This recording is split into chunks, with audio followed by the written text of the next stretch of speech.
Friends, मैं हूँ Dreamwork 06 और आज फिर हाजिर हूँ मैं आपकी favourite story unexpected true love का एक नया एपिसोड लेकर। चैप्टर 87 थवनी की मस्ती। पिछले एपिसोड में हमने जाना था कि अरमान के घर पर मन नहीं लग रहा था और वो कहीं घूमने जाना चाहता था। अरमान की खुशी के लिए अभी उसे धवनी को अम्यूजमेंट पार्क लेकर चला गया और उसने उन तीनों के लिए मैचिंग आउटफिट्स भी लिए। अब आगे सुबह का समय, अम्यूजमेंट पार्क। अभी पहले गाड़ी से बाहर आया, फिर उसने आगे बढ़कर एक जेंटलमैन की तरह धवनी के लिए दरवाज़ा खोला तो उसकी इस हरकत पर धवनी मुस्कुरा दी और फिर अबीर ने अरमान को अपनी गोद में लिया, जो कि बेहद एक्साइटेड लग रहा था। ये सर्दियों की शुरुआत थी, जो सुबह और शाम के समय हल्की हल्की ठंड रहती थी और दिन में मौसम बेहद सुहाना रहता था। अभी सुबह के 11 बज रहे थे तो मौसम काफ़ी अच्छा था। हल्की सुहावनी धूप निकली हुई थी। अभी ज़्यादा तो नहीं पर कुछ ही भीड़ थी। वो जगह अबीर के दोस्त की थी, इसलिए उन्हें ज़्यादा दिक्कत नहीं होने वाली थी। वो तीनों ही पहली बार ऐसी जगह थे। उन्हें बाहर से ही बड़े बड़े झूले दिखाई दे रहे थे। अबीर का तो कभी ऐसे हैप्पी चाइल्डहुड रहा ही नहीं कि उसे कहीं लाता, और बड़ा होकर उसे इन चीज़ों के लिए कभी टाइम ही नहीं मिला और ना उसे ये सब पसंद था। उसे तो ये सब बड़ा स्टूपिड सा लगता था। उधर धवनी तो बेचारी हमेशा से घर में एक मेड की तरह रही थी। वो एक गवर्नमेंट स्कूल में पढ़ी थी, जहाँ कोई ट्रिप तो दूर ढंग से कोई पढ़ा भी नहीं पाता था। वो तो धवनी बड़ी मैन थी जो हमेशा अपने स्कूल में टॉप करती थी, पर उसे बदले में यहाँ लाने के लिए कोई यहाँ तो क्या लाता था, उसे कोई टॉफी भी नहीं देता। आज वो यहाँ पर आकर बहुत खुश थी। उसे याद था कि अरोही विशाल तो यहाँ तो आए थे एक बार, यहाँ ताऊजी के साथ जब यहाँ आए थे। उसका भी बहुत मन था, पर उसकी कोई खास केयर नहीं करता था। वहाँ उसके परिवार में ऐसा कोई भी नहीं था जो उसके लिए इस से पार्क में लेके आता। उसे तो कभी नॉर्मल पार्क में भी जाना अलाउ नहीं था। वो तो विशाल ले जाता है उसे तो जाने देते हैं। जब विशाल ने उसे वापस आकर इस जगह के बारे में बताया तो धवनी बहुत खुश हुई। उसे लगा कि ऐसी जगह तो मानो सिर्फ सपनों के देश में होती है। उसका भी मन किया वहाँ जाने का, पर उसे वहाँ कोई ले जाने वाला था ही नहीं। उल्टा अगर वो कुछ कह देती तो उसे मार पड़ती, वो अलग। वो जब उसने उस जगह के बारे में सुना तो उसने अपनी बुक में उसकी ड्राइंग्स बनाई थी और वो उसे अपने तकिया के नीचे रखकर सोती थी और उसके सपने देखती थी। वो सोचती थी कि जब वो एक दिन बहुत सारे पैसे कमा लेगी और जब वो बड़ी हो जाएगी तो वो खुद वहाँ घूमने जाएगी। उसका बचपन का तो एक बुरा सपना बनकर रह गया। आज वो उसे खुल के जीने वाली थी। उसने सोच लिया था। अरमान और धवनी खुशी से ऑलमोस्ट कूद रहे थे और अबीर उन्हें देखकर खुश हो रहा था। अबीर ने अंदर झाँक कर देखा तो भीड़ ज़्यादा नहीं थी, पर फिर भी इसने अरमान को अपनी गोद में लिया और धीरे से धवनी का हाथ पकड़ लिया। अब धवनी एकदम से हैरान रह गई। उसके मुंह से निकला, अबीर जी। इस पर अबीर बोला, देखो अंदर कितनी भीड़ है, तुम अपनी जैसी एक सिंगल पीस हो।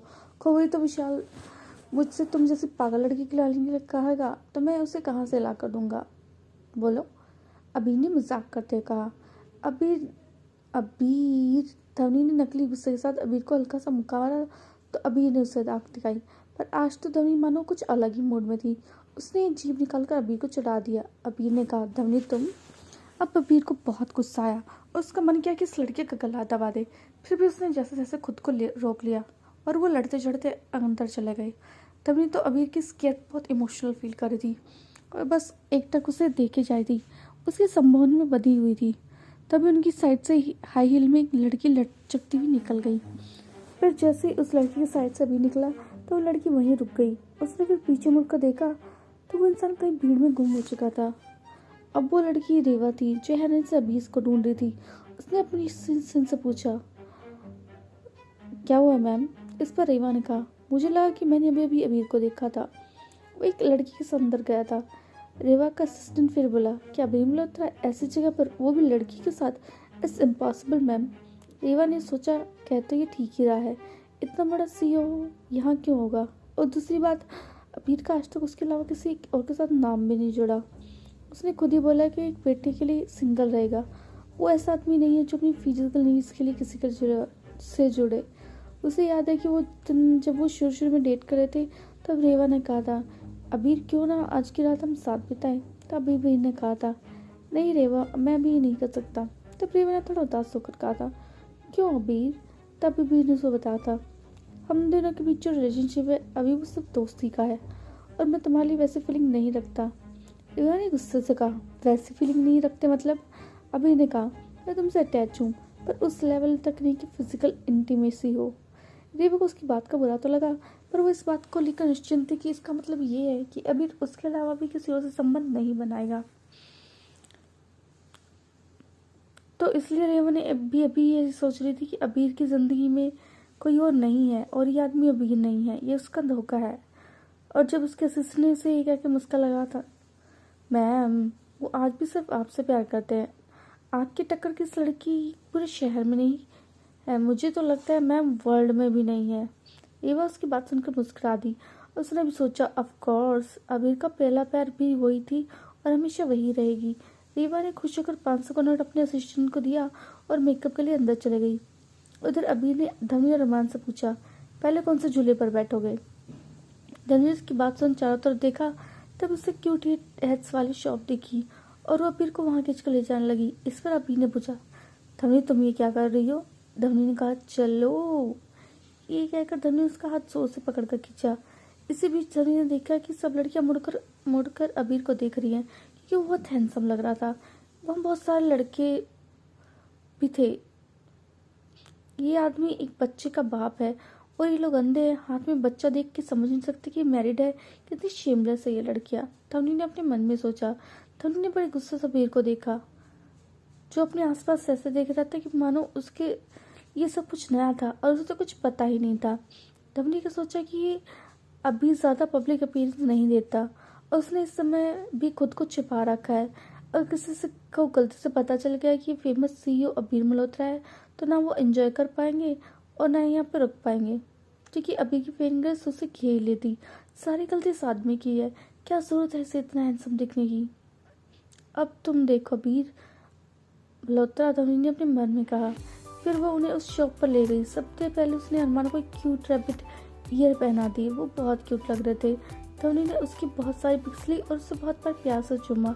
उसने अपने लिए पिंक क्यूट ईयर्स के लिए थे, जिसके बीच में छोटे छोटे रोज का डिजाइन बना हुआ था, जो बहुत सुंदर दिख रहे थे। धवनी बहुत क्यूट और सुंदर लग रही थी। अबीर का मन किया कि जोर से उसका गाल काट ले, फिर भी वो मुंह बना के बोला, चाइल्डिश। धवनी ने उसे इग्नोर किया। फिर धोनी ने मिक्की माउस वाले कान निकाले और बोली, लीजिए अभी जी। अभी ने सड़ा सा मुंह बनाया और बोला, तुम पागल हो तो मतलब सब पागल है, मैं नहीं पहनूंगा इसे। धोनी ने क्यों सब पपी फेस बना रही और बोली, अभी जी प्लीज। ये कहकर वो अपने पंचे के बल खड़ी हुई और अबीर को वो पहना दिया। अबीर ने कहा, धवनी तुम।